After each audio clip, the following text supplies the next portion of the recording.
your best revenge is your personal success at the end of the day. But you don't do it because you want to get back at someone. That's not the intention. The intention is to create for yourself a vision.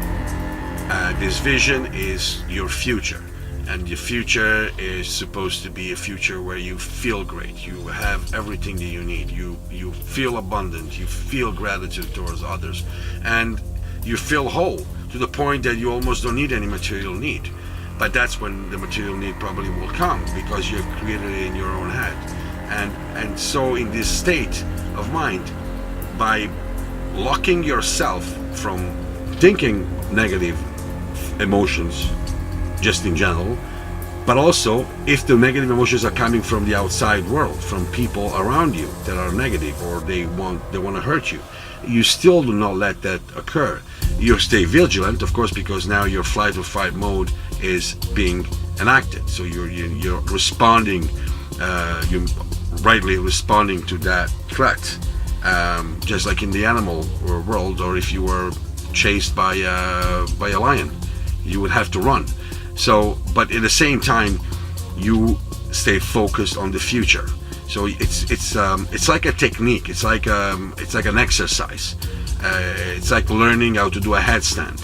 It's like learning how to do push-ups and pull-ups. It takes practice, and it's not going to be easy at the beginning, but it's the best way known to respond to negative emotions, and also to actually change your internal senses and your negativity and your state of mind. There is no other known way but to think differently, and not allowing your negative thoughts to take control. Imagine that there are people, unfortunately, that were born in horrible conditions, and then there are people instead that were born with a silver spoon in their mouth. Now, we're not talking about financially speaking only, because there are people that were born in very accommodating and financially stable situations. However, they were still abused, or they suffered traumas. So it doesn't. I'm not talking simply financially speaking. I'm also speaking. Primarily, I'm speaking about emotionally.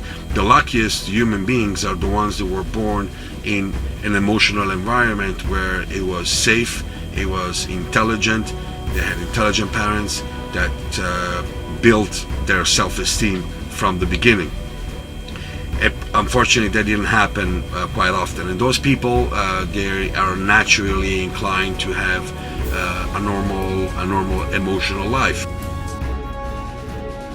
However, for those who were not so lucky to be born in that kind of an environment, chances are that they will have to father or mother themselves, and that is an important step for growth. In many instances, actually, it could be beneficial in the sense that once the person succeeds to go through the emotional difficulties, he will be even stronger, because he will know the good and the bad. He's going to be able to empathize better than an individual who was simply born in a great environment.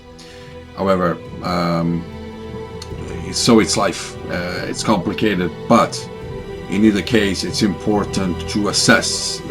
If you're not lucky enough to be born in that kind of an environment, it doesn't mean that you can't become a phenomenal success in life. Actually, most likely there are more chances, but the obstacles are going to be more complex.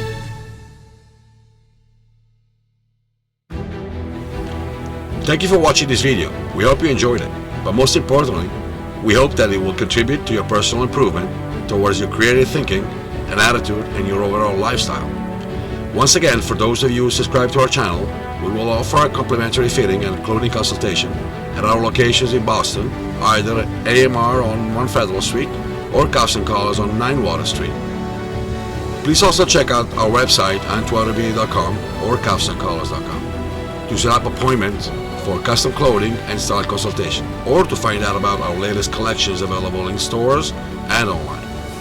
Thank you for watching, and we look forward to see you soon.